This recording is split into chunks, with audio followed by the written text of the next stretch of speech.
Olá! Bem-vindas ao Innovation Lead, podcast da ThoughtWorks em parceria com o Content Lab. A ThoughtWorks é uma consultoria global de tecnologia que integra estratégia de produto, design e engenharia de software dentro das empresas para escalar e construir inovações dentro dessas empresas. E esse podcast aqui é justamente para a gente falar sobre como a inovação acontece ou como ela poderia acontecer dentro das empresas e, claro, como isso impacta a relação dessas empresas com os seus clientes e também como isso afeta os seus resultados. E o assunto de hoje é design acessível, um assunto bastante em voga nesse momento, um assunto bastante importante, e eu estou com dois convidados super especiais aqui hoje, mas antes de apresentá-los, o meu nome é Luiz Felipe Fernandes, ou Jimmy, eu sou diretor de Customer Experience, Produto e Design na ThoughtWorks, e como ninguém está nos vendo nesse momento, estamos somente em áudio, eu vou rapidamente fazer uma autodescrição. Eu sou um homem branco, de cabelo escuro, bem baixinho, de barba também escura e bem baixinha, estou vestindo um óculos de aro redondo, escuro, e uma camiseta verde escura nesse momento. E eu gostaria de apresentar aqui nesse momento, primeiro, o Marcelo Salles, que é especialista em acessibilidade, fundador da Tudo é Acessibilidade. Um baita prazer estar com você aqui nesse momento, Marcelo. Olá, Jimmy, ou Luiz, como vocês preferirem. É um prazer enorme estar aqui com vocês, agradeço demais esse convite. E também fazendo rapidamente minha autodescrição, eu sou uma pessoa branca de pele morena clara, com cabelo e barba preto, baixinhos, ambos baixinhos nesse momento, e olhos castanhos. Nesse momento também eu estou utilizando um óculos com armação vermelha e camisa preta. Estamos aqui também muito bem acompanhados pelo Eric Henrique, que é designer aqui na ThoughtWorks e é um grandíssimo entusiasta do tema acessibilidade. Bem-vindo, Eric. E aí, pessoal, e aí, Jimmy. É uma honra estar aqui com vocês hoje. E aproveitando aí, já fazendo a minha breve autodescrição, sou um homem branco, cabelo preto e curto, tenho olhos castanhos escuros e nesse momento eu estou usando uma camiseta branca e atrás de mim uma parede de vidro. Maravilha, vamos entrar no nosso tema aqui, vou soltar a primeira pergunta para que a gente consiga iniciar esse bate-papo. E queria começar bem no começo aqui para ouvir a opinião de vocês. A gente está falando de design acessível, né? Qual que é o papel, na visão de vocês, do design dentro da acessibilidade? Bom, vamos lá. A acessibilidade é design na essência. E design é acessibilidade também. O que acontece é que quando as pessoas não estão acostumadas a lidar com ambos os temas, ainda tem algumas questões ali a serem pensadas de uma forma mais completa. Vamos pensar assim na questão do design, no significado do design, como a gente conhece no geral, principalmente aqui em termos de Brasil, Se a gente pensar em design como estratégia de negócios, há pouco tempo, que a gente está incluindo design nas mesas, nas decisões. Mas aí pensando no contexto geral mesmo. Design, normalmente as pessoas associam a algo estético, mas quem trabalha com o tema sabe que vai muito além dessa questão da estética, simplesmente falando. Forma e função é para ser simplista, na descrição, mas a gente sabe também que vai muito além disso. A estética sempre vai ser fundamental, mas envolve outros fatores. Vamos pegar um pouquinho do passado. Dieter Rams, um dos criadores aí dos princípios do bom design, entre esses princípios ele comentava o seguinte, que um bom design torna um produto compreensível. E quando a gente fala de acessibilidade, a gente está falando de previsibilidade e clareza na informação. Eu preciso ter as coisas de forma muito clara e previsíveis. Se eu não tenho clareza na informação que eu estou construindo, que eu estou passando para as pessoas, que estão relacionadas a receptor e emissor mesmo de uma mensagem, eu vou ter um problema e um ruído na comunicação. E o design, ele trabalha bem essas questões, então vai além dos fatores estéticos. Quando a gente começa a entender que a compreensão tem tudo a ver com essas questões relacionadas ao entendimento da informação que está sendo transmitida e que está sendo recepcionada pelas pessoas, independentemente da forma como essa mensagem está sendo transmitida. Por quê? Porque quando a gente entra em esferas mais específicas, como a utilização de algumas tecnologias assistivas, pessoas com deficiência visual que utilizam um leitor de telas, por exemplo, elas não ouvem, elas não veem a informação, boa parte delas não estão vendo, estão ouvindo a informação. E se aquela mensagem que a pessoa está ouvindo através de um leitor de telas não for claro o suficiente, ela vai ter um ruído na comunicação e não vai compreender, não vai consequentemente conseguir utilizar o produto ou o serviço. Então, associando essas questões e pensando na essência, de tudo aquilo que a gente está compondo, design tem tudo a ver com acessibilidade e acessibilidade tem tudo a ver com design. E fortalecendo aqui, acho que a visão do Salles, eu adoro essa pergunta, eu até mudaria ela para uma visão de qual que é o papel do design em uma sociedade um tanto quanto não acessível, na minha percepção é que ainda nós vivemos um momento um tanto quanto complexo quando a gente pensa que design é aquele meio que transforma as pessoas, transforma a cultura e gera grande movimento, né? Isso já até me faz lembrar de uma frase do nosso querido Donald Norman, né? Que ele diz que toda vez que nós projetamos um produto, um serviço, uma marca, nós estamos fazendo uma afirmação a respeito da direção em que o mundo vai se mover daqui para frente. E eu acho essa citação incrível porque na acessibilidade não é diferente. Então eu percebo que estamos em um momento que a gente parte ali do ciclo da inacessibilidade, talvez, que é o produto não é acessível, né? Logo as pessoas com algum tipo de deficiência não conseguem participar, não conseguem utilizar de acordo com suas necessidades. As empresas em si não veem esse público utilizando serviços e por fim, as empresas e sociedades como um todo acabam pensando que esse público não querem utilizar o serviço, não gostam do produto, não engajam. E aí a gente volta pro início disso tudo, né? Que é o não tem acessibilidade. E aí eu trago esse contexto da sociedade como um todo, porque se a gente começasse a considerar que nós temos uma sociedade que, se ela não fosse uma sociedade capacitista e sim acessível para todos os corpos, as deficiências elas não seriam vistas como um impedimento e sim como uma característica pro nosso trabalho, pro que a gente está desenvolvendo. E aí que eu acho que esse pensamento que entra o papel do design, né? Que é começar a observar isso não como algo que nos impede de criar um produto, um serviço, uma ferramenta de impacto, mas que possibilita criar esse movimento que vai ditar a forma como nós construímos o design mais acessível. E chegar em um ponto como a gente quer, nessa utopia, que se torna algo tão natural que é só mais uma característica do nosso trabalho, não é uma sobreposição que a gente tem que fazer. Faz muito sentido, cara. E ao mesmo tempo eu vejo assim, eu sei que design dá para ser resumido em forma e função, mas ao mesmo tempo eu vejo que design tem dois fatores assim que resumem muito bem, na minha opinião, que um é sobre já tornar acessível, né? Então é construir algo para que aquilo possa ser usado de alguma forma, que aí tá dentro aí da função, obviamente. E tem um outro fator que tá dentro do fator estético, mas que estético obviamente é um dos pedaços aí, mas eu resumiria isso como tornar também esse uso de alguma forma prazeroso, né? Não só fácil, mas esticando ele o máximo possível para que ele seja também prazeroso, né? O mais básico possível fácil, e no outro extremo aquilo ser gostoso de ser usado também, né? E aí, só que uma dessas partes é sobre tornar acessível também, né? Então, eu concordo 100% com vocês, e a pergunta, obviamente, já veio pra gente começar alinhando todo mundo aqui, mostrando que no fim das contas as coisas não se separam, que design e acessibilidade, elas são exatamente a mesma coisa. A questão é se quando a gente está fazendo design, a gente está, de fato, olhando por o maior número de pessoas possível, para que a gente consiga ter o maior impacto possível também, concordam? Sem dúvida, na verdade nós não estamos olhando para todas as pessoas, isso é fato, né? Quando nós utilizamos aquela velha frase em uma discussão, numa reunião de negócios, quando você envolve assim, estamos colocando a pessoa no centro, ou estamos colocando o usuário no centro. A grande questão que eu sempre devolvo é, será que estamos colocando todas as pessoas no centro, ou somente parte dessas pessoas no centro? E quando a gente começa a trabalhar essas questões, você comentou aspectos fundamentais aí, né? Se a gente lembrar, né, das bases e dos pilares dos conceitos que foram criados no passado, Peter Morville, por exemplo, né, que criou o contexto ali da arquitetura de informação para a web. E aí ele trouxe um diagrama que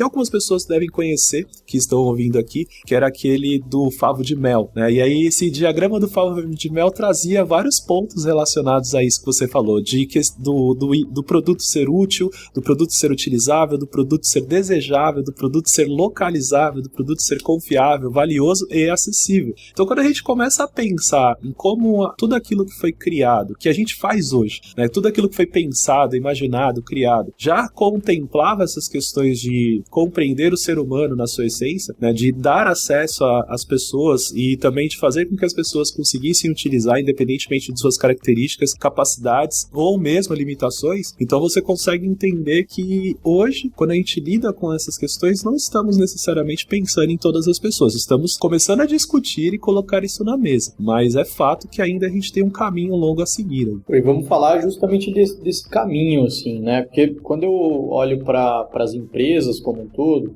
quando esse assunto está na mesa, é um assunto muito, muito recente, né? E ao mesmo tempo, eu me questiono por que ele demorou tanto tempo para vir para a mesa, assim. Você tem alguma hipótese do porquê que isso está sendo muito mais falado do que antes? E ao mesmo tempo, por que isso não foi trazido antes? diferentes assim para a mesa, para discussão dentro das empresas? Isso é fato. Na verdade, o que acontece? Eu volto ao que eu comentei na pergunta inicial, né, que é com base no design estratégico. Se a gente pensar o design como estratégia de negócios, vamos pegar as bases históricas. Quando que o design foi divulgado inicialmente no Brasil, para as empresas no Brasil, de uma forma mais ampla? Em 1995, o Ministério da Cultura, né, eles divulgaram um desafio para as empresas justamente de como evoluir o design para as pessoas num contexto geral. 1995 é relativamente muito pouco tempo, né, em termos de cultura, foi ontem, literalmente falando. Então, o Sebrae tem alguns dados interessantes que é a partir do ano 2000, foi quando as pessoas, o público no geral, começou a enxergar o valor do design, essencialmente falando. Na prática, quem é leigo no assunto, você sabe identificar algum fator estético de importância e relevância, aquilo que é de melhor qualidade, etc, etc. Mas, pensando no ponto de vista de estratégia de negócios, você começa a pensar que o design foi, há muito pouco tempo, ele está sendo visto como estratégia. E dentro das empresas, mais pouco tempo ainda, ele está sentando nas mesas e nas decisões e reuniões. Com acessibilidade, não vai ser um processo diferente. É um processo que as pessoas e as empresas estão começando a lidar com isso agora. E, com certeza absoluta, em algum momento, essas decisões farão parte das decisões estratégicas também. Algumas empresas já perceberam isso e já estão colocando isso na frente, né? E tem um conceito chamado de shift left, né? Trazermos à esquerda e aí, consequentemente, a gente começar a trabalhar com esse assunto de uma forma antecipada, no início da evolução, da discussão do produto, e não quando o produto já está concluído, porque, consequentemente, o seu esforço vai ser muito maior, e aí entra diversas outras questões. As pessoas, eu ouço normalmente as pessoas em empresas falarem, design custa caro. Gente, não é o design, a acessibilidade custa caro. Não é a acessibilidade que custa caro. O que custa caro é a falta de planejamento da empresa de não ter inserido aquilo no início do projeto e, consequentemente, ter diluído esses custos no decorrer da produção. Então, tudo isso a gente tem que pensar e levar em consideração, e é um processo cultural que está começando devagar agora, mas vai crescer e vai evoluir cada vez mais. Sim, eu concordo totalmente com o que o Marcelo trouxe, mas eu acho que ainda também existe uma controvérsia aí, que são as pessoas que trabalham olhando para frente do produto, né? Que estão ali todos os dias ativamente pensando em como que eles podem levar esse legado dentro das empresas. Então, são essas pessoas estão tentando criar esses movimentos, mas ainda não tem um apoio legítimo da empresa para fazer isso acontecer, né? Não tem essa conformidade. Então, as empresas, se elas estivessem realmente motivadas a produzir um produto que seja verdadeiramente acessível, isso tornaria o nosso trabalho muito mais fácil, né? E eu acho que, pensando ainda nessa linha, nós temos um papel que é levar isso à frente, sim, mas de forma muito estratégica, fazendo com que as pessoas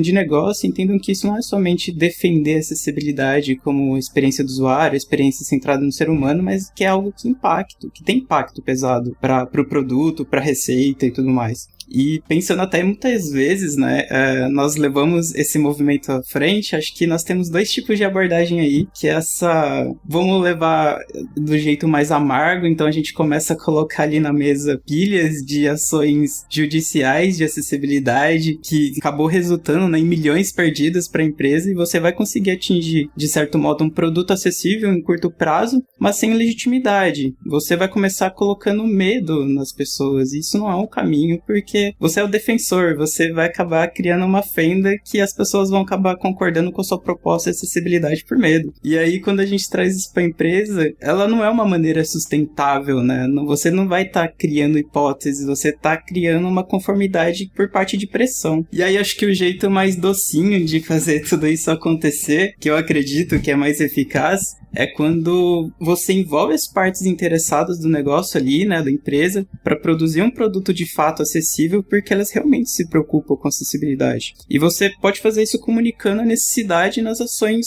e não nas ações judiciais de alguma forma. Então, acho que é começando por um simples teste ali de aceitação de cliente, certificando que você está incluindo ali, né, as necessidades do público, levando isso à frente, mostrando a frustração das pessoas ao utilizar o produto. E aí você vai ter um respaldo forte e lindamente gracioso explicando por que essa mudança deve ser feita, sabe? Então, a acessibilidade como uma experiência é focada no ser humano, acho que a gente tem esse papel de comunicar com empatia, de forma humana, e começar a fazer esse movimento dentro das empresas que muitas vezes vai acabar ficando ali na nossa mão, né? Na nossa carga. No amor ou na dor, né, Eric? Mas vai. Exatamente. E tem outro ponto também, que acho que até são fatores mais mercadológicos, vamos dizer assim, que eu acho que tem impactado também para esse assunto estar cada vez mais em voga, como é o caso de agora. O primeiro é o que o Eric acabou de comentar, né, que começa a existir já, pelo menos é o que eu enxergo, uma pressão não só da sociedade, mas também de órgãos reguladores e do próprio mercado, né? Então, a onda, por exemplo, do ESG agora. ESG tem impacto agora real no valor da ação da empresa na Bolsa de Valores. Então, isso acaba tendo também gerando uma certa pressão para que esse olhar exista dentro das empresas. Além disso, e aqui, de novo, estou trazendo aspectos bastante mercadológicos, tá? Além dos outros olhares mais subjetivos. Tem um outro fator que eu vejo também que é muito prático dentro do mercado, que se a gente olhar para o mercado hoje, o desafio, né, a briga é por fidelização, né, de alguma forma. A briga por diferenciação. Então, estão todas as empresas se debatendo absurdamente para ver quem consegue se diferenciar mais da outra empresa. E está cada vez mais difícil construir essa diferenciação, né? Então, de alguma maneira, isso vai, ao longo do tempo, criando N maneiras que anteriormente pareciam não tão prioritárias, vamos dizer assim, e que agora elas se tornam prioritárias porque ficou clara que aquilo, de alguma forma, pode trazer essa diferenciação. Eu acho que o design, inclusive, como um todo, né, não só a acessibilidade aqui junto com o design, mas o design como um todo também passou, de alguma forma, por essa transformação na minha visão, no sentido de, antigamente era visto como algo opcional e que nesse momento agora, ou você faz, ou você não consegue se diferenciar no mercado, né? Ou você tem um bom design, ou você tem uma boa acessibilidade, ou está cada vez mais difícil você competir num cenário em que, no mercado nesse momento, que as barreiras de entrada são baixíssimas, né? Perfeito, porque você leva em consideração diferentes aspectos com relação a isso. Por exemplo, a questão relacionada à legislação. Então, nós temos uma legislação. O que acontece é que poucas empresas ou poucas pessoas conhecem, né? Do ponto de vista da pessoa. No Brasil, culturalmente falando, as pessoas sequer sabem os direitos que possuem, né, com relação a isso. E eu não estou falando isso para as pessoas começarem a processar as empresas com relação a isso. Claro que se ela se sente lesada com isso, tem todo o direito de fazer. A questão é que, culturalmente falando, nós não temos essa questão. Vou pegar alguns dados, por exemplo, lá de fora. Estados Unidos, por exemplo, que é as pessoas escorregou numa casca de banana, processa alguém, né? Vai ter uma cultura diferente com relação a isso. Então, levando em consideração só dados, né, de processos relacionados a produtos e serviços, no último levantamento feito pela Level Access, que é uma consultoria norte-americana com relação a isso, em 2021, a projeção era ter 17 mil processos aproximadamente no ano com relação a isso para sites, só sites não acessíveis. Se você fizer as contas rápidas aí de uma conta de padeiro, 17 mil processos no decorrer do ano equivale a aproximadamente um processo a cada 30 minutos. É processo pra caramba. E o que acontece? É tudo com base na legislação. Aqui no Brasil nós temos a LBI, a Lei Brasileira de Inclusão. E a LBI ela não é clara o suficiente, ela diz apenas o seguinte: toda empresa com sede nacional precisa ter seus produtos acessíveis a todas as pessoas com deficiência. Antes disso, nós tínhamos decretos que focavam pessoas com deficiência visual, ou seja, excluía diferentes outros tipos de deficiência. A LBI hoje, a Lei Brasileira de Inclusão, pelo menos contempla todas as pessoas com deficiência, seguindo boas práticas internacionais. Aí a gente entra depois em critérios, né, e diretrizes que a gente comenta depois no outro papo, que eu nem vou antecipar isso daqui nessa questão agora. Mas existem meios de você fazer determinadas validações. Claro que elas não são suficientes para a gente garantir a qualidade do produto, mas é importante as pessoas entenderem que, como você comentou, vai pelo amor ou vai pela dor. Nós não deveríamos estar fazendo acessibilidade porque há uma legislação. Nós deveríamos estar fazendo acessibilidade simplesmente porque nós queremos que mais pessoas utilizem nossos produtos. Mais pessoas utilizando nossos produtos, consequentemente, são menos pessoas utilizando um produto do concorrente, por exemplo. Então, se você começa a pensar por esse ponto de vista, fica fácil você entender a importância disso tudo. Não à toa, grandes empresas como Apple, Google, Microsoft trabalham fortemente a questão de acessibilidade. Você não tem uma questão de será que precisamos fazer? Não, está lá embutido. Se você pegar o seu celular no bolso hoje e abrir a parte de configurações, seja Android ou seja iPhone, você vai entrar em acessibilidade, você vai ver diferentes opções ali para a pessoa configurar. E ninguém está te perguntando se você precisa ou não dessas configurações. Elas estão aí, disponíveis para quando você precisar. Algumas pessoas precisam usar o tempo todo, outras precisarão usar temporariamente ou momentaneamente, e outras talvez nunca precisem dessas opções. A questão é que está disponível. E levando em consideração só aqui questões relacionadas a pessoas com deficiência, a gente tem que lembrar que a acessibilidade não é apenas isso, né? Tipo, tem todo um fator envolvido. Se a gente pensar em design inclusivo de verdade, a gente leva em considerações fatores como gênero, orientação sexual, geografia, etnia, status socioeconômico, senioridade, experiências, cultura, enfim, vai muito além apenas do foco em pessoas com deficiência. Então tem muita coisa a se pensar quando se fala verdadeiramente em design inclusivo, né? Se a gente focar apenas nas pessoas com deficiências, só aí já tem também um grande potencial, um grande público aí que a gente pode estar pensando, mas na verdade a gente acaba contemplando todo. E o ponto que você falou agora do ensino também é fundamental, né? Porque as escolas e instituições, eu dou aula, leciono em 7 instituições diferentes com relação ao tema acessibilidade hoje em dia, e muito se deve ao que? As coordenações desses cursos terem me convidado a participar e lecionar sobre isso. Mas ainda é um processo que está sendo encaminhado. Eu me formei em desenho industrial em 2002. Eu não lembro de um único professor meu nessa época ter comentado sobre questões relacionadas à acessibilidade, né? E eu tenho certeza que as pessoas que estão ouvindo aqui, se tiveram algum professor que ouviu mencionar sobre acessibilidade, foi algo bem superficial. Não foi algo, independente da área, tá? Pode ser comunicação, pode ser design, pode ser tecnologia. Tenho certeza que foi muito pouco. Então, assim, há um processo cultural muito grande. As pessoas hoje que estão no mercado atuando com esse tema, fatalmente em algum momento lecionarão em outras instituições. E aí você vai trabalhando com gerações futuras. Então é um processo bem devagar, é literalmente um trabalho de formiguinha. E como vocês estão vendo isso acontecendo de fato dentro das empresas, assim, né? Que estágio que a gente está? As empresas já estão levando isso em consideração de alguma maneira, seja dentro dos seus processos, seja dentro das diretrizes da empresa.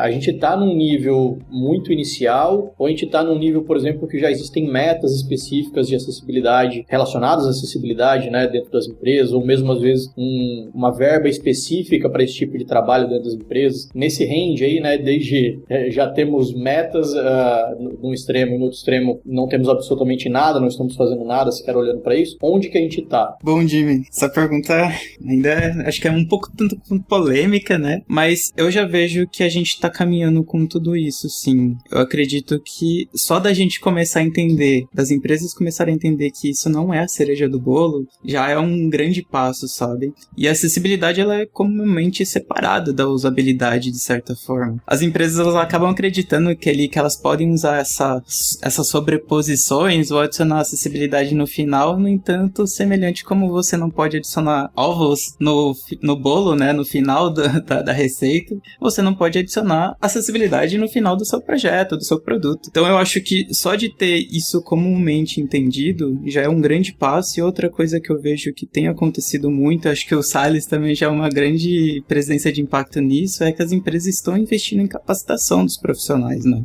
O Salles aí, que é um grande convidado para trazer essa pauta dentro das empresas, capacitar a galera a trazer isso à frente, já é um movimento muito legal, porque quando você tem um time dedicado a isso, porque de certa forma é uma disciplina muito complicada, muito complexa de você aprender e deixar uma pessoa dedicada, que normalmente acontece, e leva muito tempo para você fazer isso corretamente, né? Então é muito fácil até você ter um time que não é dedicado para isso e ele se sentir sobrecarregado ou desistir no meio do processo em si, né? E ainda que estamos começando aí a desmistificar que uma coisa, e novamente, é que a gente sabe que acessibilidade não é barreira para inovação. Então, por favor, empresas que estão nos ouvindo, não foquem na estética, no esteticamente agradável, não priorize somente o visual em vez da usabilidade. Então, dito tudo isso, eu acho que estamos caminhando aí para um cenário muito propício.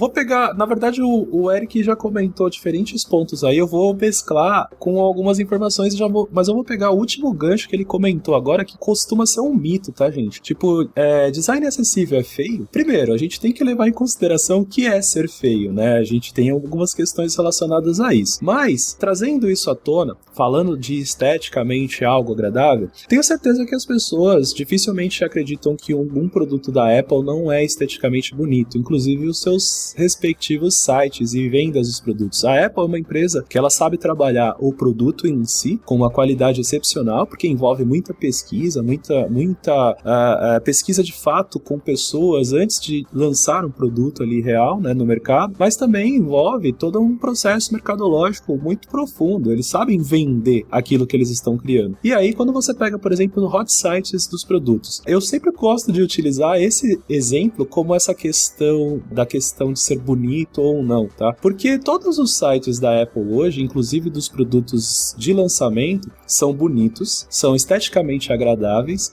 e são perfeitamente funcionais, levando em consideração o ponto de vista de acessibilidade. Se você pegar, por exemplo, o site do AirPods Pro, né, que são aqueles fonezinhos pequenininhos ali que são sensacionais, por sinal, de qualidade também, mas do ponto de vista do produto em si. O hot site deles, né, a landing page, ou como vocês quiserem chamar que seja, ele é sensacional, é bonito e funcional. Vocês utilizam aquele site mesmo e você compreende a informação, mesmo que você não esteja vendo o que está sendo transmitindo ali. Então esse é o ponto fundamental. Exemplos a gente tem. A questão é, por que as pessoas começam a criar esses mitos? Porque simplesmente não sabe como fazer tecnicamente. É tão simples quanto isso, porque é muito diferente. A inovação, ela está diretamente ligada à acessibilidade e sim, é possível você trabalhar em todos os aspectos de uma forma bem completa, desde que você tenha tempo para fazer isso e saiba como fazer, tá? Aí, com relação à questão dos dados, né, técnicos das empresas, né, se estão atendendo ou não essas questões, a gente pode pegar dados também mais recentes. Por exemplo, o pessoal do Movimento Web para Todos lançou uma pesquisa nos últimos 3 anos sobre a porcentagem de sites acessíveis no Brasil, né? O último dado mostra que continua sendo menos de 1%, né, com sites com uma acessibilidade aceitável. Se a gente pegar dados internacionais, a gente pode pegar os dados da WebAIM, que é uma consultoria norte-americana também, que eles acabam trazendo alguns contextos. E aí eles pegam o quê? As 1 milhão de homepages mais acessadas e acabam fazendo todos os testes similares ao que são feitos aqui no Brasil. E aí a gente chega no número de aproximadamente 3% dos sites com alguma acessibilidade aceitável. Poxa, 3% no mundo e menos de 1% no Brasil é muita coisa pra gente se trabalhar. Mas o que está por trás desses números é importante a gente pensar. Isso é feito através de uma análise com ferramentas. As ferramentas conseguem validar questões técnicas, né? Se existe ou não determinadas tags de código ali para fazer validação, uma estrutura, títulos de nível 1, títulos de nível 2, títulos de nível 3, que a gente trabalha questões de SEO para quem trabalha com a indexação de sites e mecanismos de busca. Então tudo isso de certa forma está relacionado. Uma ferramenta consegue validar se eu tenho essa estrutura positiva ou não, mas ferramenta alguma vai conseguir validar a qualidade deste conteúdo. A ferramenta consegue validar se eu estou numa estrutura hierárquica adequada. Título de nível 1, título de nível 2, título de nível 3. Mas e a qualidade deste título, né? Esse título é inteligível o suficiente para as pessoas compreenderem a que se refere aquela tela ou aquele produto que ela tá? Isso só uma pessoa vai conseguir validar. Aí a gente começa a entrar em aspectos de conteúdo, aspectos de arquitetura de informação, aspectos até mesmo relacionados a planejamento e estratégia. E aí o que leva em consideração? Os dados que a gente tem, né, desse menos de 1% de sites no Brasil e 3% no mundo, são referentes a só a parte técnica que equivale a aproximadamente 35%, 40% no máximo que você precisa validar. Os 40% restantes envolvem fatores humanos. E aí entra o ponto que o Eric comentou, né, das empresas ainda não terem estruturas adequadas para lidar com esse tipo de situação, porque a gente precisa de profissionais capacitados para lidar com isso. Entramos no ponto da capacitação que o Eric comentou também. E aí eu trago um último gancho aqui, que é relacionado a como eu atuava ali nas empresas, né? No Itaú, quando eu trabalhei no Itaú, na Raia Drogasil, quando eu trabalhei lá, quando eu trazia esses aspectos, eu trazia o processo de 8 pilares específicos dentro das empresas, que é literalmente ligados a uma mudança de cultura. O primeiro desses itens é o quê? O sentimento efeito de uma necessidade de mudança. A empresa precisa saber e perceber que tem que mudar e que quer mudar. Segundo ponto é a governança. Se não tiver uma área responsável ou uma pessoa responsável, fatalmente vai estar todo mundo querendo lidar com o assunto e fica aquela bola quicando e ninguém cuidando da bola. Precisa ter governança e as empresas precisam ter uma área para cuidar disso. Terceiro ponto, ter uma visão clara dos objetivos. Qual é o objetivo que eu quero alcançar? O que eu quero fazer com tudo isso? Se eu não tenho uma visão clara, como que eu vou medir para onde eu vou e para o que eu quero fazer? Quarto ponto está relacionado a identificar as barreiras e os problemas. Como que as pessoas vão criar esses objetivos sem que se identifique as barreiras que ocorrem hoje? Não sabemos quais são os problemas no nosso site, não sabemos quais são os problemas no nosso aplicativo. Eu preciso saber de tudo isso para eu criar esses objetivos, né? E, consequentemente, seria o quinto item, que é a criação de planos de ação de curto, médio e longo prazo. E aí você começa a trabalhar de forma estratégica com tudo isso. E aí temos o quê? Capacitação de todos os times envolvidos, porque eu preciso capacitar times de desenvolvimento, preciso capacitar times de design, preciso capacitar times de negócios, preciso capacitar times de atendimento ao cliente, porque não adianta nada seu produto estar atendido do ponto de vista técnico se a pessoa entra em contato na central de atendimento e a sua central de atendimento não está preparada para lidar com essa situação. Então a capacitação envolve diferentes esferas dentro de uma empresa. E aí a gente tem o trabalho de comunicação, né? As ações que estão sendo feitas, elas precisam ser comunicadas internamente dentro da empresa para as pessoas entrarem no clima da cultura de fato, e as pessoas de mercado precisam saber o que a empresa está fazendo também. E a gente tem diferentes tipos de documentos para apresentar esses tipos de materiais, tanto publicamente quanto internamente. Então a mudança de cultura é um processo. Não pode ser a acessibilidade não é uma feature, a acessibilidade não é uma melhoria. Enquanto ela for olhada como uma melhoria, ela não vai estar no processo e, consequentemente, as empresas não estarão aplicando de uma forma correta ou da forma como deveria ser aplicado. É muito legal esses 8 passos e eu entendi que eles são quase que uma ordem mesmo, né? Então parece que não dá para fazer o terceiro sem fazer o segundo, assim, né? Não sei se eu entendi corretamente. Mas aqui, falando de percepção, eu não tenho nenhum dado para embasar isso que eu estou falando, mas em termos de percepção, eu sinto que as empresas, quando isso existe dentro das empresas, isso está de alguma forma no estágio 2, né? Em que existe uma pessoa, uma área para cuidar disso, mas isso não necessariamente ainda se tornou algo mais sólido dentro da empresa, com um plano, com uma meta e etc, né?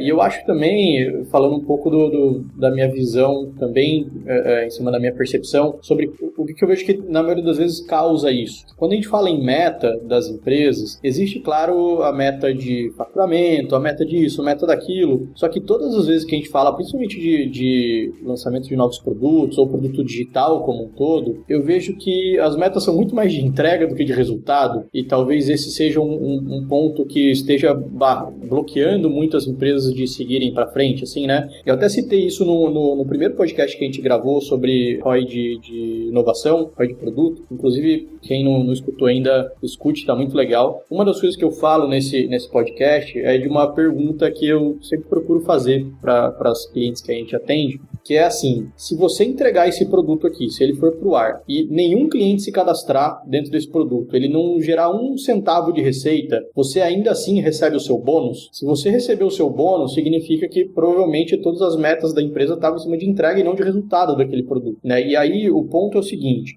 claro que isso também é um processo evolutivo, né, dentro das empresas, mas quanto mais voltado para entrega a gente tiver e menos para resultado, mais difícil vai ser colocar qualquer processo novo ou qualquer mudança de processo dentro do que já existe, né? Como é o caso de acessibilidade que a gente está falando. Porque se eu preciso entregar o mais rápido possível, eu vou excluir tudo que eu puder excluir para poder entregar aquilo lá, né? E aí o excluir envolve excluir coisas que muitas vezes são vistas como não obrigatórias, como é o caso de acessibilidade, que não tem o menor cabimento, né? Então, de novo, se o foco fosse em resultado, em atender o maior número de pessoas possível, em ter o maior resultado possível com aquele produto, muito provavelmente as pessoas se importariam mais em trazer esse pensamento de acessibilidade desde o começo, né? Então, com relação a isso, Jimmy, a gente tem que levar em consideração também alguns aspectos. Por quê? Né? O ROI, o tal do retorno, a gente pode obter de diferentes formas, inclusive retorno positivo perante a sociedade, né? Então a gente tem que avaliar diferentes contextos e diferentes situações. O que eu costumo dizer é que, assim,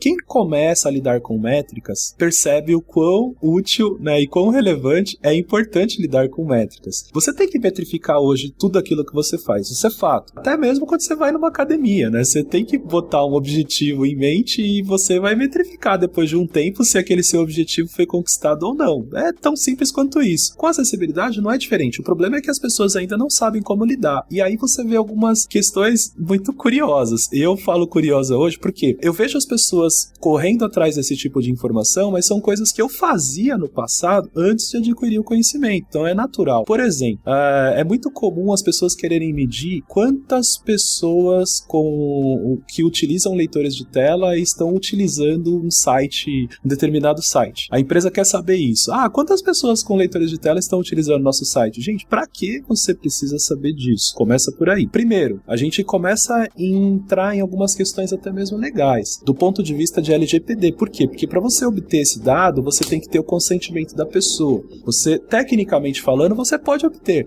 mas você tem que ter o consentimento da pessoa. Aí a gente entra em aspectos comportamentais. Muitas pessoas com deficiência não querem estar dentro de grupos com pessoas com deficiência, porque eles não querem se enquadrar dentro de um determinado grupo, né? Por quê? Porque eles sabem que há uma determinada exclusão da sociedade com relação a esse tipo de perfil. Então você tem que levar isso em consideração na hora de analisar todas essas informações. E aí a gente entra em aspectos mais técnicos, porque da parte ferramental você consegue ter algumas informações. A gente está falando de conteúdo, é basicamente conteúdo. Como que eu disponibilizo o meu conteúdo de uma forma mais simples para que todas as pessoas consigam acessar? A gente não citou, mas por exemplo, a WCAG, né? Web Content Accessibility Guidelines, as diretrizes de acessibilidade para conteúdo web, que é basicamente o que precisa ser seguido para produtos e serviços digitais. Percebam uma palavrinha no meio desse acrônimo, Content. Web Content é como a gente está disponibilizando o conteúdo. Então hoje em dia, você tem ferramentas do tipo legibilidade.com, que você consegue validar o quão simples está o seu conteúdo disponível para as pessoas, levando em consideração até mesmo o nível de instrução que essa pessoa tem. Então, tecnicamente falando, você consegue ter diferentes dados de diferentes formas. A questão é, qual o tipo de dado que vai ser de fato relevante para o meu negócio, né? Por exemplo, como a gente mede a cultura de uma empresa, né? Como a gente começa a medir as questões relacionadas a D&I, né? Diversidade e inclusão das empresas. Se você começar a levar esse aspecto ao pé da letra, a gente tá analisando pessoas de fato. Então, eu tenho que inserir isso no meu processo no dia a dia de tal forma que não seja simplesmente um número exato, que é o tal do ROI ali da acessibilidade, né? Tipo, eu tenho diferentes formas de lidar com essa situação e, às vezes, essa métrica é muito particular e individual da empresa em especial, né? Por exemplo, no caso, eu citei aqui as empresas que eu trabalhei. Na última, principalmente, eu tive que criar um modelo específico interno baseado em como a empresa já atuava com as métricas internas da empresa. E, às vezes, você precisa fazer isso. Então, não é um modelo de mercado pronto, você vai baixar de algum site específico e pronto, vamos metrificar a acessibilidade. Não vai ser assim. É um processo bem oneroso e por isso que você ainda tem essa dificuldade de ter resultados satisfatórios, porque o resultado não vai vir em um mês, não vai vir em um ano. Às vezes são anos, né? E aí essa consequência disso é que as pessoas acabam deixando de lado, despriorizando, não colocando isso dentro do radar e, consequentemente, dificultando ou atrasando, né, a aplicação prática. Agregando, acho que na fala do Salles, aí nós podemos voltar no contexto do docinho versus o amargo também, né? Vejo que um dos jeitos é fazendo-se entender que, como ele bem colocou, acessibilidade é lei, não é uma conformidade. E isso, se não for tratado, se a gente não começar a entender que isso tem que estar dentro, vai gerar custos altos,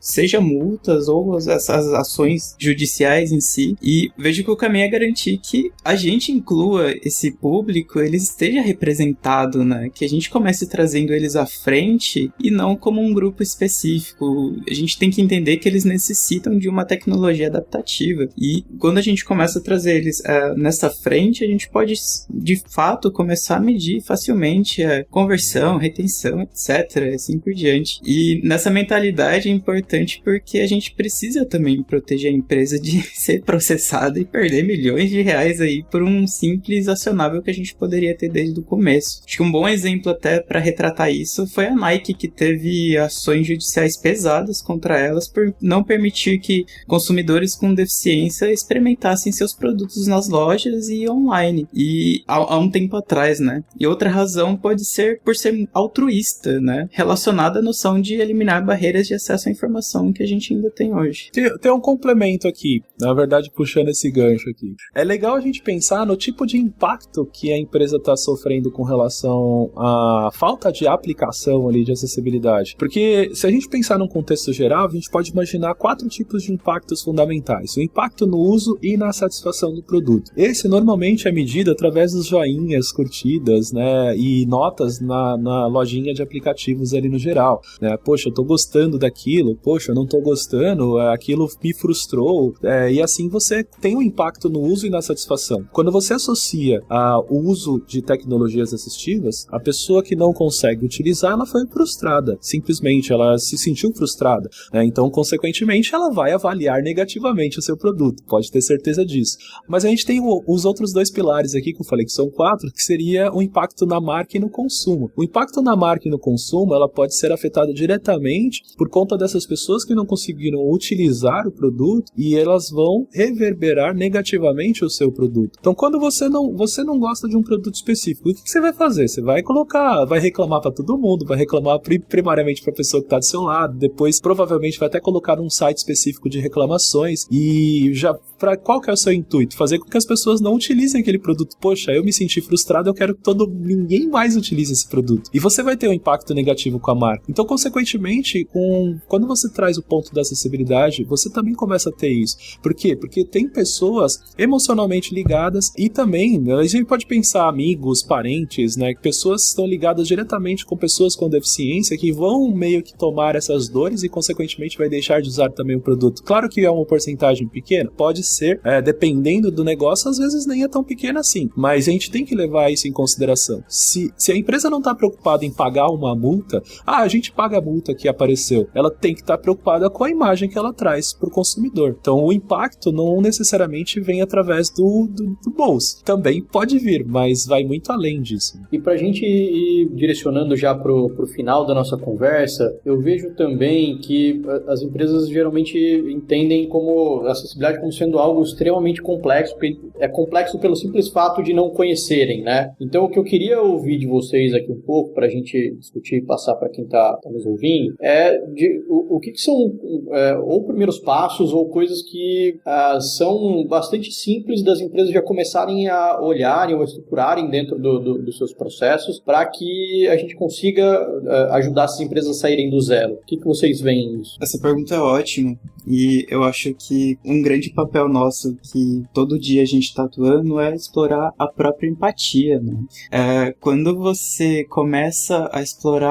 exercitar a empatia ou pensar antes do projeto, e podemos relacionar isso até com o modelo de pensamento tanto biomédico quanto o modelo social. E quando podemos começar ali a parar de tentar consertar as pessoas com um tipo de deficiência e começar a consertar a sociedade, de dar muito foco nas suas limitações e começar a dar foco em suas capacidades e habilidades, e assim por diante, a gente vai começar a dar uns primeiros passos com isso. Quando começamos a pensar nesses modelos de forma mais empática, nós vamos começando a desmascarar esses mitos que acabamos criando ao longo dos anos, que criar um produto acessível impede a inovação, é uma barreira de alguma forma, e não, é um caminho para você inovar, transformar o mercado de alguma forma. E muitas vezes nós não temos essa visão, né, essa empatia suficientes para realmente entender o impacto de um produto digital que não é acessível. Então pensamos nisso de um sentido técnico ou legal, mas que realmente devemos pensar sobre isso e sentir isso, trazer para o aspecto humano, que é o design, é centrado no humano, né? E quando algo não está acessível, isso pode significar que alguém que precisa das informações está sendo atrapalhada de alguma forma, não está conseguindo suprir suas necessidades. Isso é especificamente perigoso. Então eu diria que começar exercitando a empatia, como a gente sempre faz em todos os tipos de público, e desse não é diferente. Vou acrescentar uma palavra à empatia, porque a empatia ela é importante também, mas é fato.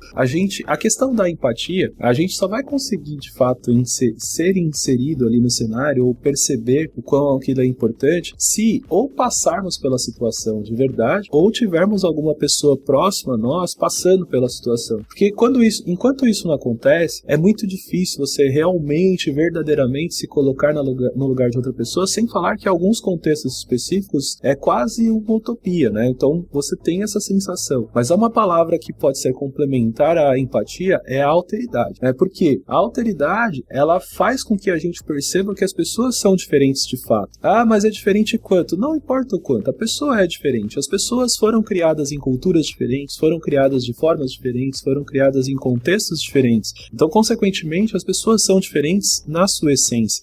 E isso envolve também essas questões das habilidades que elas têm, das capacidades e mesmo limitações específicas. Então, juntando tudo isso, você consegue associar empatia e alteridade. Mas esse é o ponto, né, mais conceitual de tudo. Indo para a parte prática mesmo, de fato, de execução, porque numa empresa, assim, por experiência própria, gente, quando você traz o assunto relacionado à empatia e à alteridade, ele é fundamental para a gente construir uma cultura. Mas só estará disponível a ouvir essa questão quem já está ciente de tudo isso. Porque quando você pega algumas empresas específicas que estão de olho essencialmente no negócio e no produto, a galera vai querer saber de dados, vai querer saber de números e efetivamente falando. Então, trazendo isso para o contexto ali da empresa, levando em consideração os 8 pilares que eu comentei anteriormente, tudo tem que estar ligado, né? O Jimmy até perguntou, né, teve na hora que ele respondeu a minha mensagem ali, que eu acabei não complementando na sequência, ele perguntou se a gente precisava seguir uma ordem lógica, né, naquela estrutura. A gente precisa seguir alguns passos, mas alguns não necessariamente precisam estar juntos. Por exemplo, a capacitação, tá? A empresa, ela precisa perceber que é importante eu capacitar meus times. Eu posso ainda não ter um plano de desenvolvimento e estrutura e ajustes e eliminação de barreiras, mas nesse meio tempo eu posso preparar a capacitação dos meus times. Por quê? Porque na hora que eu tiver esse plano,